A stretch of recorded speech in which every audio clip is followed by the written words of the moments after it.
hanya di channel Vera Astapa. Bang! Gelas kaca pecah berantakan di lantai keramik aula RW.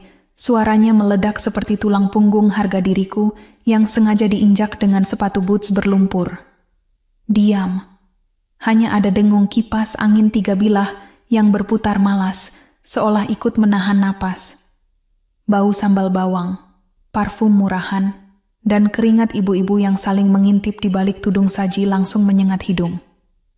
Aku tidak bergerak. Aku cuma menatap pecahan kaca yang memantulkan wajahku yang terlalu tenang untuk situasi ini. Sebelum aku menarik napas dan membiarkan narasi ini menelan kalian semua, aku mau tanya dulu. Kalian nonton dari mana? Bekasi? Tangerang? Surabaya? Atau lagi rebahan di kosan Jakarta Selatan, yang AC-nya cuma berisik doang? Nggak apa-apa. Yang penting, tekan tombol like, pencet subscribe biar nggak ketinggalan episode berikutnya, dan tulis asal kota kalian di kolom komentar. Channel Vera Astapa selalu siap menyuguhkan cerita yang bikin nyesek sekaligus puas. Sekarang, tarik napas. Biarkan racunnya meresap. Aku kembali menatap aula RW 07, Bekasi Timur. Tempat di mana ibu-ibu kompleks berkumpul setiap bulan dengan alasan arisan, padahal yang sebenarnya mereka kumpulkan adalah gosip yang sudah basi, tapi tetap dikunyah sampai kering. Plastik kursi merah biru yang sudah retak-retak. Meja lipat yang permukaannya penuh bekas tumpah kopi. Dan di tengah semua itu, aku duduk. Nadira. Istri sah Farel. Atau lebih tepatnya, pinjaman yang sedang dipajang di etalase. Pintu geser aula terbuka. Angin panas siang hari masuk. Membawa 2 sosok yang membuat udara langsung berubah menjadi kaca yang siap meledak. Farel, suamiku. Jas biru dongker yang terlalu ketat di bahu, sepatu pantofel yang masih berkilau, dan senyum yang sudah lama aku kenal sebagai topeng keserakahan. Di lengannya Siska. Rambutnya di-highlight pirang kecoklatan, gaun bodycon yang teriak, aku butuh perhatian. Dan mata yang sengaja menyapu ruangan, seperti sedang memindai mangsa. Ibu-ibu komplek yang tadinya ribut soal harga cabai dan cicilan motor, langsung diam. Mulut-mulut yang biasa terbuka lebar kini, terkunci rapat. Hanya ada desis napas yang tertahan. Farel berhenti tepat di depan panggung kecil tempat aku duduk. Dia tidak melihatku sebagai istri. Dia melihatku sebagai properti yang masa pakainya sudah habis. Ibu-ibu, suaranya bergema, sengaja dibuat berat, penuh percaya diri yang dipaksakan sampai ke tulang sumsum. Kenalkan, ini Siska, calon istri sahku. Dia menoleh ke arahku, bibirnya melengkung sinis. Yang itu cuma numpang nama. Istri pinjaman yang kontraknya habis bulan depan. Tawa kecil, bukan tawa bahagia. Tawa yang keluar dari tenggorokan yang sudah lama menyimpan racun. Ibu-ibu saling pandang. Tatapan kasihan? Bukan. Itu tatapan orang yang senang melihat tetangga terjatuh ke lubang yang sama dengan mereka. Kasihan banget, Teh Nadira, bisik Bu Tati dari seberang. Padahal dulu rajin bawain kue bolu setiap arisan. Aku cuma tersenyum. Senyum yang tidak sampai ke mata. Senyum yang sudah aku latih di depan cermin selama 3 tahun pernikahan ini. Aku tidak berdiri. Aku tidak menangis. Aku hanya meletakkan tangan di atas tas kulit hitam yang isinya bukan uang arisan, melainkan dokumen yang lebih tajam dari golok. Farel mengira dia sedang memainkan drama puncak. Dia lupa satu hal. Panggung ini bukan miliknya. Aku yang membangun lantainya. Ponselku bergetar di atas paha. Layar menyala. Notifikasi dari asisten pribadi Pak Yusuf. 3 detik kemudian, pintu belakang aula terbuka lagi. Seorang pria berjas abu-abu, dasi rapi, postur tegak, masuk dengan langkah yang terukur. Tidak ada yang menyapa dia. Tidak ada yang berani. Dia langsung menunduk, membungkuk tepat di depanku. Suaranya jelas, dingin, dan menghujam, seperti paku ke kayu jati. Ibu Direktur, rapat pemegang saham menunggu. Mobil sudah siap di luar. Kami menunggu instruksi Anda. Farel membeku. Wajahnya yang tadi penuh arogansi langsung berubah pucat seperti kapas yang direndam pemutih. Mulutnya terbuka, tapi tidak ada suara yang keluar. Hanya ada dengung kipas angin yang tiba-tiba terdengar seperti gong kematian. Aku bangkit perlahan, menyilangkan kaki, menatap Farel tepat di manik mata. Kontraknya tidak habis, Farel. Bisikku, suaraku serendah bisikan ular di rumput kering. Tapi memang sudah waktunya kau dikembalikan ke tempat asalmu. Aku tidak berkedip. Aku cuma menatap bagaimana rahang Farel bergetar seperti kaca yang dipukul palu karet. Di dunia sinetron, ini adalah momen di mana wanita akan menangis, menjerit, atau melempar tumpukan Tupperware ke muka selingkuhan. Tapi kehidupan nyata tidak sesederhana itu. Di kehidupan nyata, air mata adalah mata uang yang sudah tidak laku. Aku memilih untuk diam. Karena diam yang terukur lebih menghancurkan daripada teriakan yang kehabisan napas. Pria berjas abu-abu itu masih membungkuk. Namanya Dimas. Bukan staf rendahan yang dipekerjakan lewat lamaran di koran. Dia adalah tangan kanan Pak Yusuf.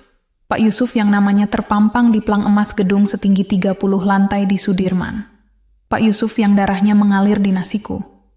Dan aku, Nadira, adalah direktur operasional yang selama 3 tahun memilih menjadi hantu di balik nama Farel. Istri yang sengaja dikurangi cahayanya agar ego suami bisa bersinar. Strategi bodoh? Mungkin. Tapi di dunia bisnis keluarga, strategi bodoh seringkali menjadi jebakan yang paling elegan. Ibu-ibu arisan yang tadi masih sibuk menghitung poin undian sekarang saling berbisik dengan mata yang melebar. Itu siapa, Teh? Kok dipanggil Ibu Direktur?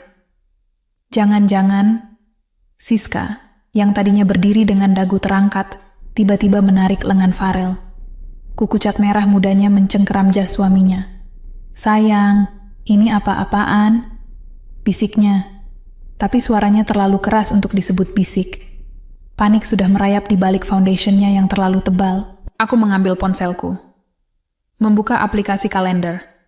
Menatap tanggal. 3 tahun.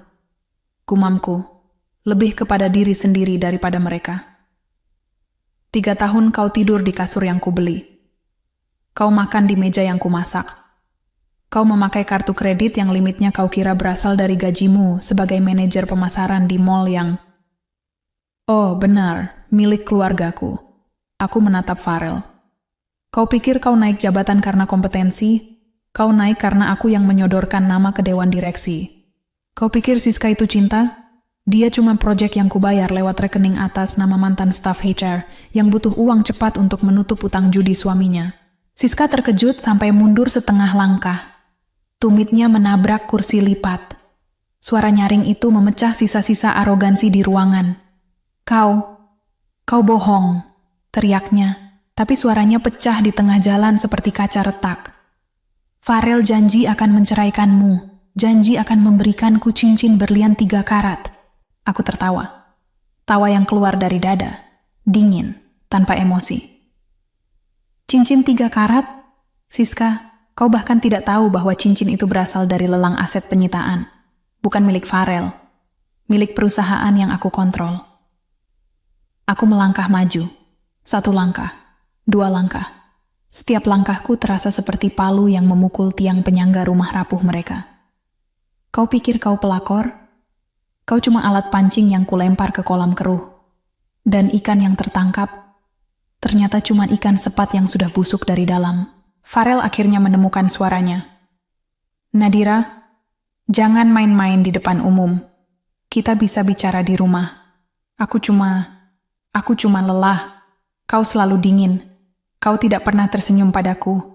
Aku butuh wanita yang mengangguk setiap kali kau bicara. Potongku. Suaraku tajam seperti silet yang baru diasah. Yang memuji jas murahanmu, yang pura-pura terpesona dengan presentasi PowerPoint-mu yang isinya cuma copy-paste dari tahun lalu. Farel, kau bukan butuh cinta. Kau butuh penonton. Dan aku sudah pensiun dari jadi penonton.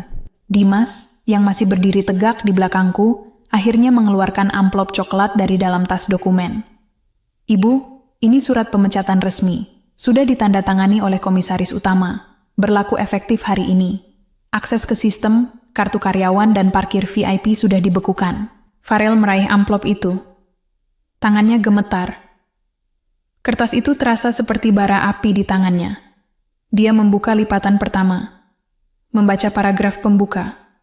Matanya berputar liar, napasnya terengah. Ini tidak mungkin. Aku sudah 5 tahun di sana. Kau sudah 5 tahun menjadi tamu yang tidak diundang. Jawabku tenang. Dan tamu yang tidak tahu waktu pulang biasanya akan diantar keluar oleh security.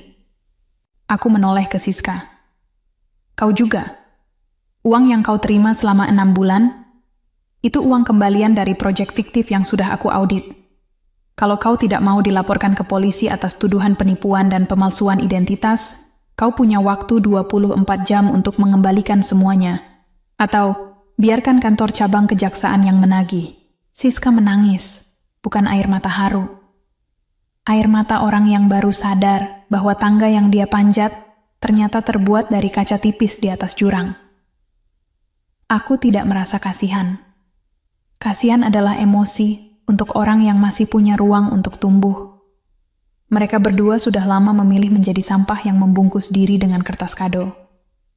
Aku berbalik, mengambil tas hitamku, menatap Dimas. Mobil sudah siap di depan, Bu. Jalan tol Bekasi-Jakarta lancar. Aku mengangguk. Sebelum melangkah keluar, aku berhenti di ambang pintu. Menoleh sekali lagi.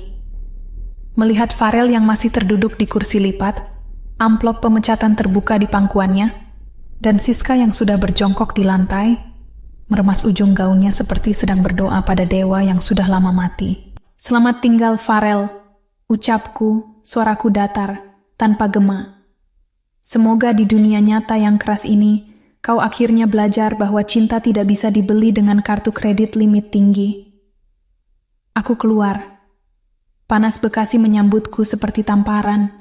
Tapi kali ini, aku tidak merasa terbakar. Aku merasa dibersihkan. Mobil Mercedes S-Class hitam melaju pelan keluar dari gerbang kompleks. Kaca jendela digulung turun. Angin panas menyapu rambutku. Tapi kulitku tidak merasa gerah. Justru dingin. Dingin yang menusuk sampai ke tulang rusuk, menyisakan ruang kosong yang akhirnya terasa lega. Aku menatap keluar jendela, melihat warung kopi pinggir jalan, tukang bakso yang sedang mengaduk kuah, dan anak-anak sekolah yang berlarian mengejar ojol. Dunia yang berjalan biasa-biasa saja, sementara di belakangku, sebuah rumah tangga yang dibangun di atas pasir baru saja runtuh. Aku menutup mata, membiarkan memori mengalir seperti air yang membeku lalu mencair. 3 tahun lalu, aku bertemu Farel di sebuah seminar properti di Jakarta. Dia berdiri di barisan depan, bertanya dengan suara yang sengaja dibuat berwibawa. Matanya tajam, senyumnya terukur. Dia seperti pria yang tahu persis kemana dia ingin pergi. Aku suka itu. Atau lebih tepatnya, aku suka ilusi itu. Karena aku terlalu muda, terlalu lelah dengan perang dingin di meja makan keluarga, terlalu ingin percaya bahwa ada pria yang mencintai Nadira. Bukan Nadira yang punya nama belakang dan rekening bank. Kami menikah cepat, tanpa pesta besar. Hanya akad di KUA, foto di studio murah, dan resepsi kecil di aula kantor ayahku. Farel bilang dia tidak suka keramaian. Katanya, cinta kita tidak perlu disaksikan ribuan orang. Aku percaya. Bodohnya. Karena yang sebenarnya dia tidak suka keramaian adalah karena dia tidak mau orang-orang tahu bahwa dia hanya menumpang di atas nampan emas. Pernikahan kami seperti rumah kaca. Indah dari luar, tapi setiap kali ada batu kecil yang dilempar, retakannya menyebar kemana-mana. Farel mulai pulang larut. Alasannya, rapat. Lalu lembur. Lalu dinas luar kota.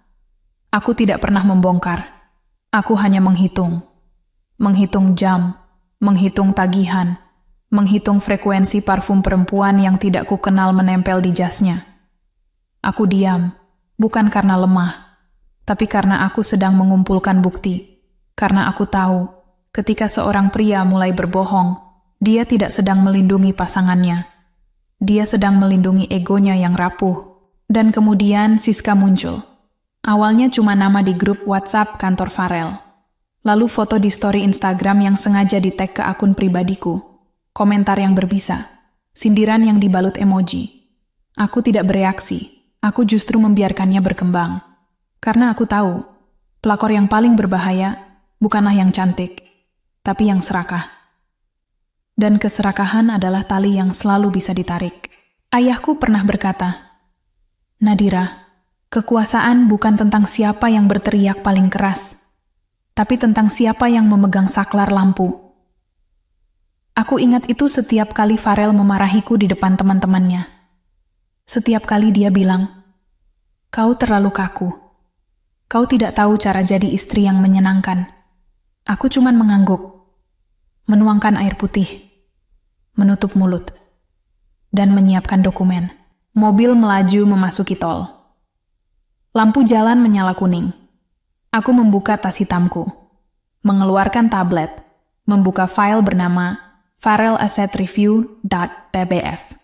Isinya, 3 rekening atas nama Siska yang dialiri dari rekening proyek fiktif. Kontrak sewa apartemen yang ditandatangani atas nama perusahaan Shell. Dan yang paling penting, surat wasiat sementara yang menyebutkan bahwa 51% saham grup mall, termasuk posisi direktur operasional, secara hukum beralih ke namaku setelah ayahku pensiun bulan lalu. Farel tidak tahu, karena aku sengaja tidak memberitakan. Karena kejutan lebih menyakitkan ketika datang tanpa peringatan. Aku mengetuk layar tablet, membuka email masuk.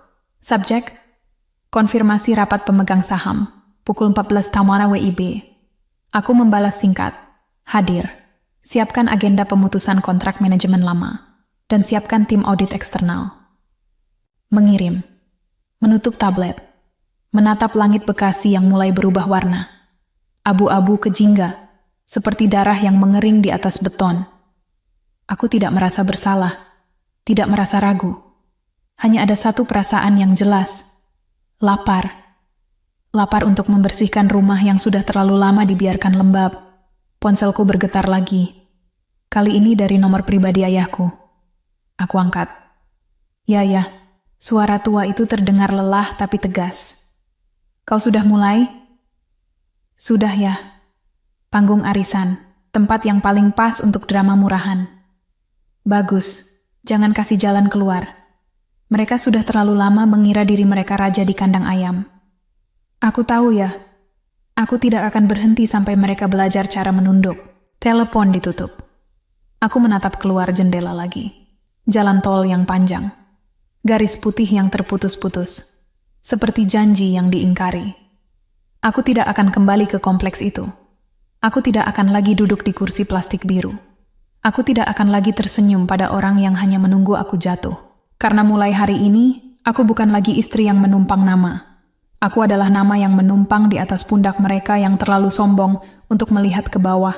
Ruang rapat di lantai 27 gedung. Sudirman terasa seperti ruang operasi. Dingin, steril, tanpa ampun. Meja kayu mahoni panjang itu mengelilingi 12 kursi eksekutif. Di ujung sana, Pak Yusuf duduk dengan postur yang sudah tidak perlu dipertanyakan lagi. Rambut putihnya tersisir rapi. Tatapannya seperti elang yang sudah lama mengawasi mangsa. Di sebelahnya, 3 komisaris independen. Di seberang, tim audit, tim hukum, dan tim komunikasi. Aku duduk di posisi direktur operasional, tepat di tengah. Tempat di mana keputusan tidak lagi dirayu, tapi dijatuhkan. Silakan mulai Nadira. Suara ayahku berat, tanpa basa-basi. Aku mengangguk, menyalakan proyektor. Slide pertama muncul, foto Farel, diikuti grafik kenaikan jabatan selama 5 tahun, lalu angka-angka, gaji, bonus, tunjangan. Dan di kolom terakhir, sumber rekomendasi, namaku, dengan tanda tangan digital yang sudah divalidasi notaris. Ruangan diam, hanya ada suara klik mouse dan desing AC. Selama 5 tahun, aku mulai, suaraku datar, terukur, tanpa emosi yang bisa disalahartikan sebagai kelemahan. Saudara Farel Hartono menjabat sebagai manajer pemasaran regional. Pencapaian yang dia klaim sebagai buah kerja keras sebenarnya adalah hasil dari intervensi internal yang saya koordinasikan secara diam-diam. Bukan karena dia tidak kompeten, tapi karena kompetensinya terbatas. Dan tanpa intervensi, dia tidak akan pernah menyentuh posisi itu. Seorang komisaris mengangguk pelan. Dan alasan pemecatan hari ini? Aku klik slide berikutnya. Dokumen audit, transaksi mencurigakan, rekening shell, kwitansi fiktif, dan yang paling fatal, penggunaan fasilitas perusahaan untuk kepentingan pribadi tanpa persetujuan direksi. Termasuk apartemen di Tangerang yang didaftarkan atas nama Siska. Karena dia melanggar pasal 14 ayat 3 kebijakan etika perusahaan. Menggunakan jabatan untuk keuntungan pribadi, mengalihkan aset perusahaan ke pihak ketiga. Dan yang paling parah, aku menatap Pak Yusuf.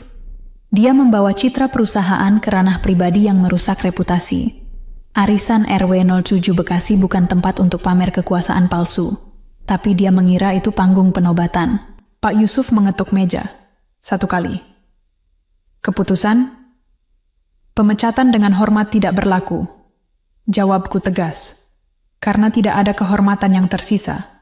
Hanya pelanggaran, surat hitam, pencabutan semua akses, dan pelaporan ke otoritas ketenagakerjaan jika diperlukan. Ruangan mengangguk serempak. Tidak ada yang membantah, karena angka tidak pernah berbohong.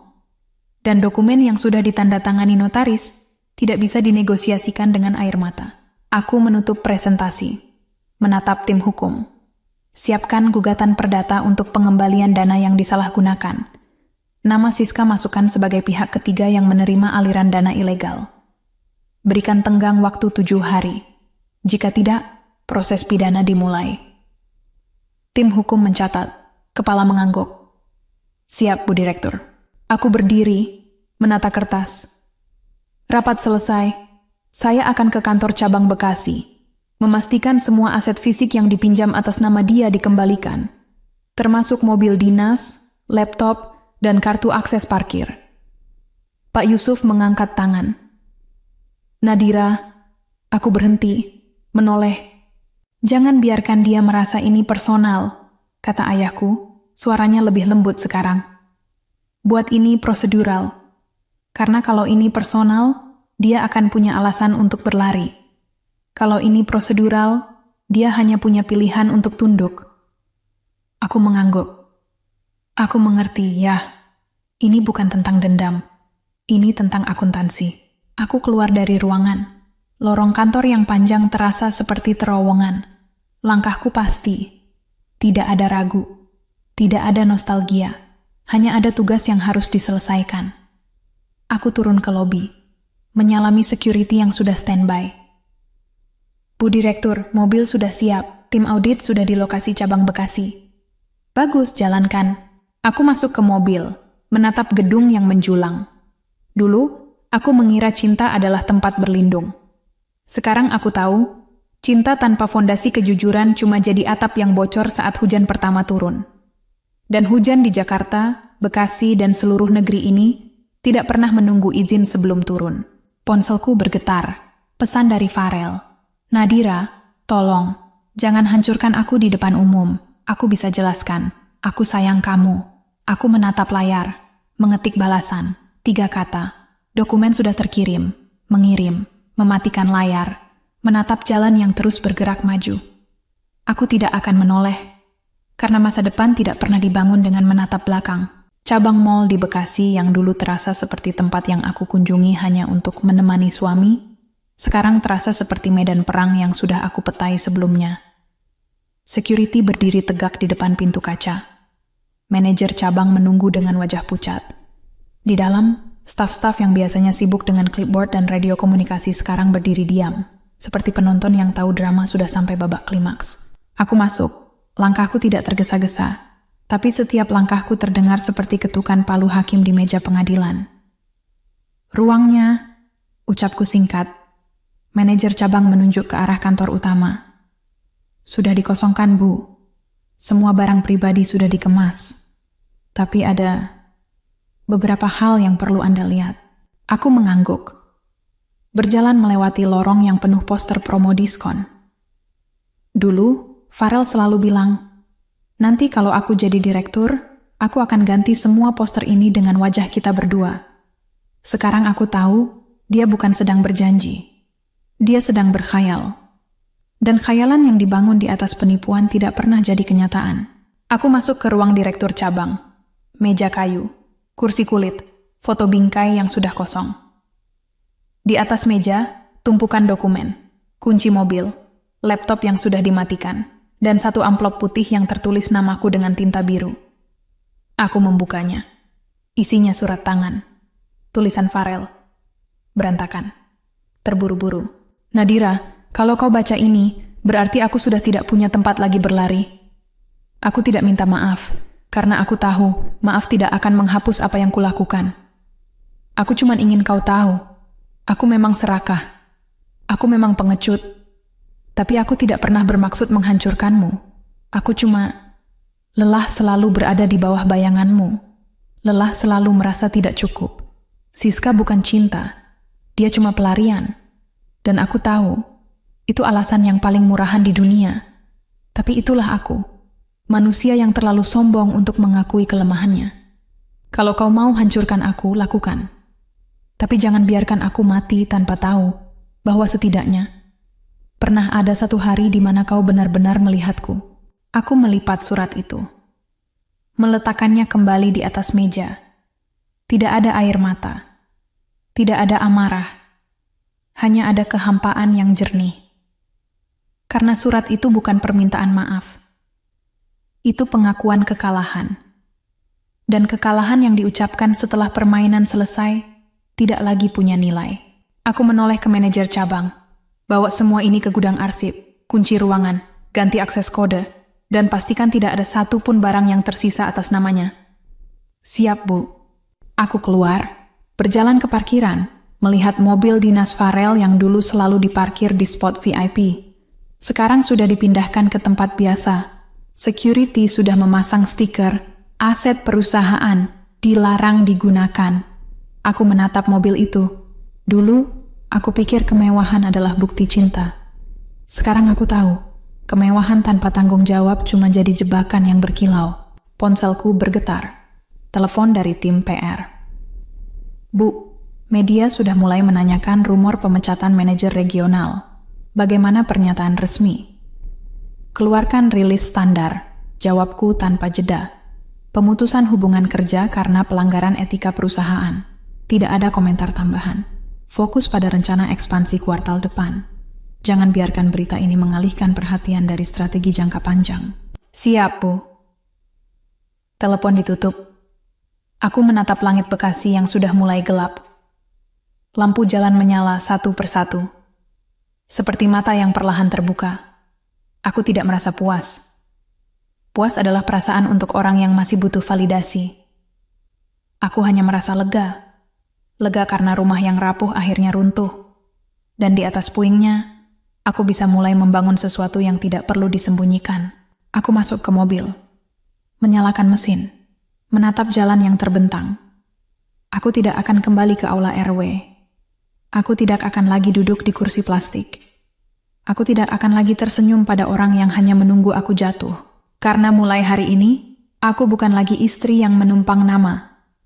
Aku adalah nama yang menumpang di atas pundak mereka yang terlalu sombong untuk melihat ke bawah. Dan kali ini, aku tidak akan turun. Malam itu, hujan turun deras. Bukan hujan yang menyegarkan, tapi hujan yang terasa seperti air yang dicampur abu. Aku duduk di kantor pusat, menatap jendela kaca yang memantulkan wajahku yang lelah tapi tenang. Di depanku, tablet menampilkan feed media sosial. Nama Siska muncul di beberapa akun gosip lokal, foto-foto lama, tangkapan layar chat, dan satu video pendek yang diunggah anonim. Adegan di aula RW, suara Farel, kata-kata istri pinjaman, dan wajahku yang tetap duduk. Komentar mengalir seperti selokan yang meluap. Kasihan banget. Pelakor akhirnya ketahuan. Suami brengsek, istri kuat. Aku tidak membaca semuanya. Aku hanya membaca pola. Pola yang sama. Selalu sama. Masyarakat tidak butuh kebenaran. Mereka butuh hiburan. Dan hiburan paling murah adalah melihat orang yang sombong terjatuh. Pintu kantor terbuka. Dimas masuk. Wajahnya serius. Bu, Siska menghubungi kantor. Minta bertemu. Katanya, ada yang ingin diserahkan. Aku menatapnya. Biarkan dia datang, tapi jangan izinkan masuk ke lantai eksekutif. Tunggu di lobi, rekam semua. Jangan biarkan ada yang hilang. Dimas mengangguk. Keluar. Aku menatap jendela lagi. Hujan semakin deras. Seperti langit yang ikut membersihkan debu yang sudah terlalu lama menumpuk. 20 menit kemudian, Dimas kembali. Di belakangnya Siska. Rambutnya lepek. Gaunnya basah di bagian bawah. Mata merah, tapi dagu masih terangkat. Seperti sisa-sisa kebanggaan yang belum habis terbakar. Dia duduk di kursi tamu. Tidak menawari kopi. Tidak menawarkan air. Karena ruang ini bukan untuk basa-basi. Ini ruang untuk penutupan. Aku bawa ini, ucapnya, suaranya serak, meletakkan amplop di atas meja. Isinya bukti transfer. Semua yang Farel berikan ke aku selama 6 bulan, aku kembalikan. Aku tidak mau terlibat lebih dalam. Aku tahu, aku cuma alat. Dan aku capek jadi alat yang dikira orang punya pilihan. Aku menatap amplop itu. Tidak menyentuhnya. Kau tahu bedanya antara alat dan orang, Siska. Alat tidak bisa memilih, tapi orang bisa. Dan kau memilih untuk menjadi bayangan orang lain. Sekarang bayangan itu sudah tidak ada pemiliknya. Kau mau jadi apa? Siska menunduk. Bahunya turun. Aku mau hidup, tanpa berbohong, tanpa pura-pura, tanpa berharap pada pria yang bahkan tidak tahu cara mencintai dirinya sendiri. Aku mengangguk pelan. Bagus, karena hidup tanpa kebohongan itu berat, tapi lebih ringan daripada hidup dengan topeng. Aku mengambil amplop itu, membukanya, memeriksa isinya. Cek, bukti transfer, surat pernyataan, semua lengkap. Kau sudah selesai? Ya, bisiknya. Aku akan pulang ke Bandung, menemui ibu, bekerja, melupakan Jakarta, melupakan Bekasi, melupakan semua ini. Aku berdiri, berjalan ke jendela. Kau tahu kenapa aku tidak menghancurkanmu di pengadilan? Karena kau bukan musuh. Kau cuma korban yang terlalu lama mengira dirinya pemburu. Dan korban yang sadar tidak perlu dihukum. Cukup diingatkan. Siska menatapku. Matanya berkaca-kaca, tapi tidak jatuh. Terima kasih untuk tidak membuatku jadi monster. Aku menoleh. Kau tidak perlu berterima kasih. Kau cuma perlu ingat. Jangan pernah lagi menjual diri untuk harga yang tidak pernah kau minta. Siska berdiri.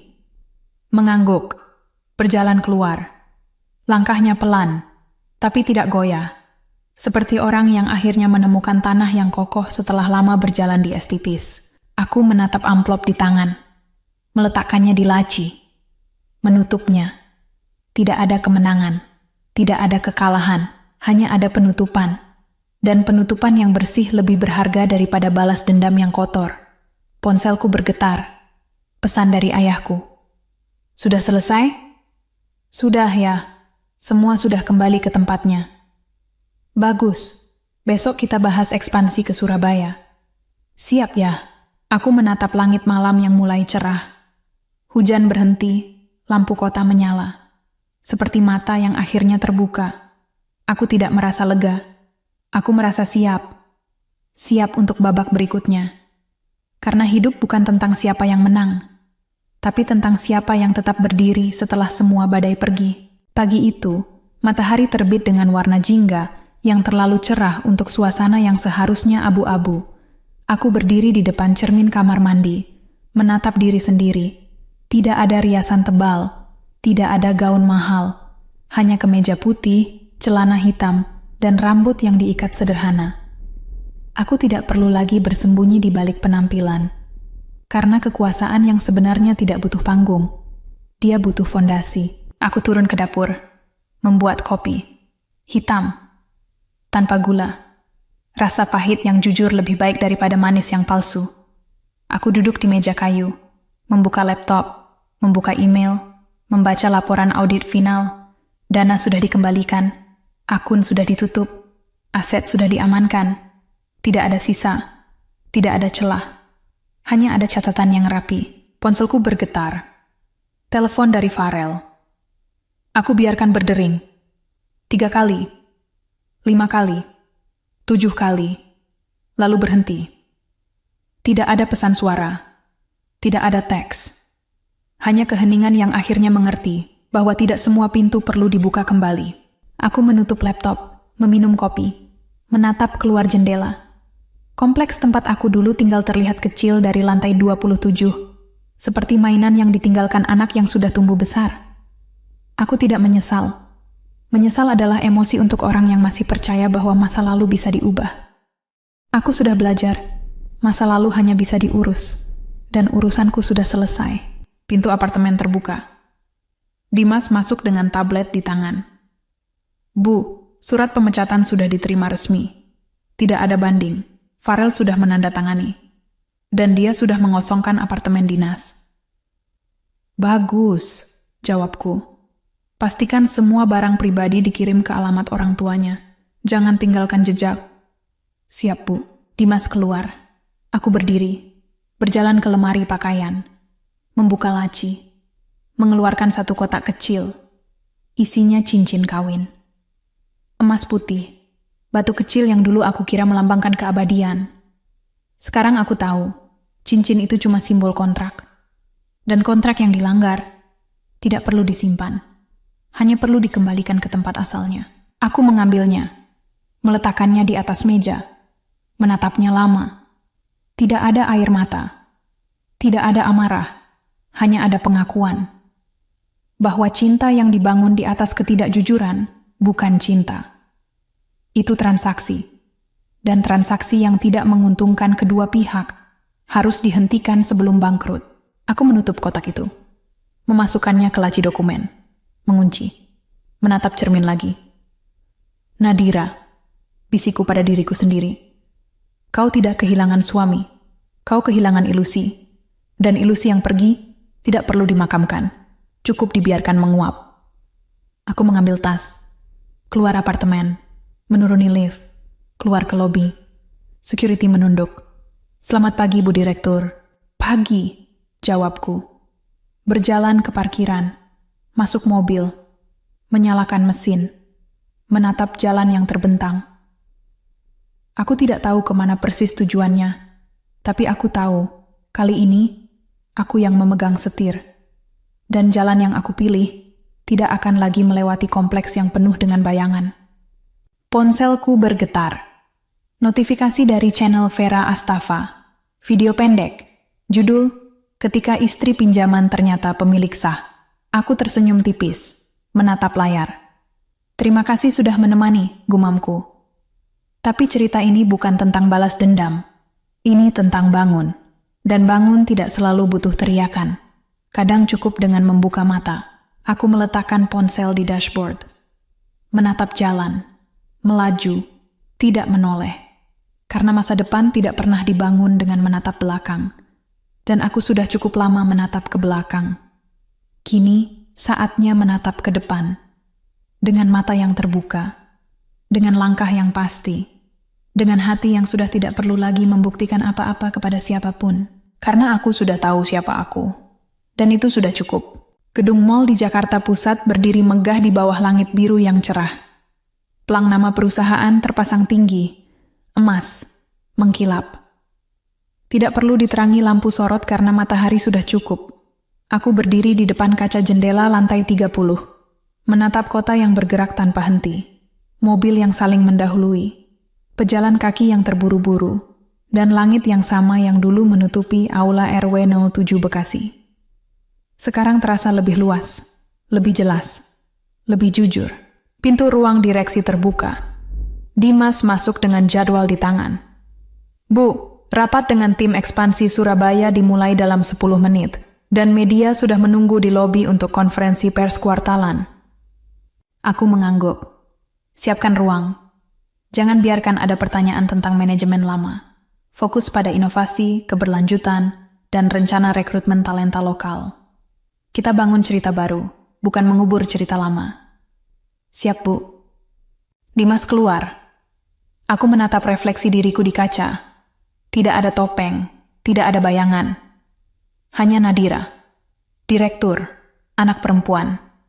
Wanita yang memilih untuk berhenti berpura-pura. Aku mengambil blazer hitam. Memakainya. merapikan kerah, menatap pintu. Mari kita mulai. Aku berjalan keluar. Lorong yang dulu terasa seperti terowongan sekarang, terasa seperti jembatan. Setiap langkahku ringan, tidak terbebani, karena beban yang dulu aku pikul bukan milikku. Itu beban yang diberikan orang lain, karena mereka takut melihat kekuatanku. Dan sekarang, beban itu sudah dikembalikan ke pemilik aslinya. Aku masuk ke ruang rapat. 12 orang sudah duduk, menatapku. Tidak dengan kasihan, tidak dengan ketakutan, tapi dengan penghormatan. Penghormatan yang tidak diminta, tapi diberikan karena tindakan, bukan karena gelar. Selamat pagi, ucapku, suaraku jelas, tenang, tanpa gemetar. Hari ini kita tidak membahas apa yang sudah runtuh. Kita bahas apa yang akan dibangun. Surabaya bukan sekadar cabang baru, itu janji. Janji bahwa bisnis ini tidak lagi tentang siapa yang berteriak paling keras, tapi tentang siapa yang bekerja paling jujur. Mari kita mulai. Rapat berjalan lancar. Tidak ada interupsi, tidak ada drama, hanya angka, strategi, dan komitmen. Dan untuk pertama kalinya dalam hidupku, aku merasa tidak perlu membuktikan apa-apa. Karena kebenaran yang sudah dijalankan tidak butuh pembuktian. Dia hanya butuh konsistensi. Sore itu, aku pulang ke apartemen, membuka pintu, menatap ruang yang kosong tapi terasa penuh. Aku duduk di sofa, membuka laptop, membuka channel Vera Astafa, melihat komentar penonton. Dari Bekasi, terima kasih ceritanya. Dari Medan, aku baru sadar harga diriku tidak boleh ditawar. Dari Surabaya, aku sedang bangun dari pernikahan yang toksik. Cerita ini bikin aku kuat. Aku tersenyum. Tidak dengan bangga, tapi dengan syukur, karena cerita ini bukan tentang aku. Ini tentang mereka. Tentang wanita yang selama ini duduk diam di aula RW, menghitung poin arisan sambil menelan hinaan.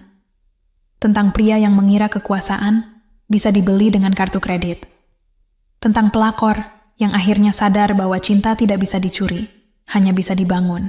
Aku menutup laptop, berdiri, berjalan ke balkon. Menatap langit malam yang penuh bintang. Angin sore menyapu wajah, dingin, tapi menyegarkan. Aku tidak tahu apa yang akan terjadi besok, tapi aku tahu satu hal. Aku tidak akan lagi menunggu di tempat yang salah. Aku tidak akan lagi tersenyum pada orang yang hanya ingin melihatku jatuh. Aku tidak akan lagi membiarkan egoku dikalahkan oleh ilusi, karena aku sudah belajar bahwa harga diri tidak boleh dipinjamkan.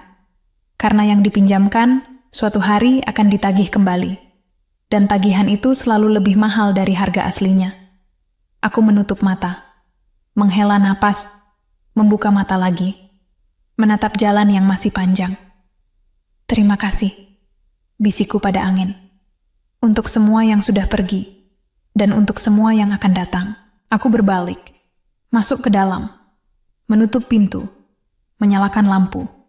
Menatap masa depan yang tidak lagi gelap. Karena kali ini, aku yang memegang saklarnya. Dan aku tidak akan pernah mematikannya lagi.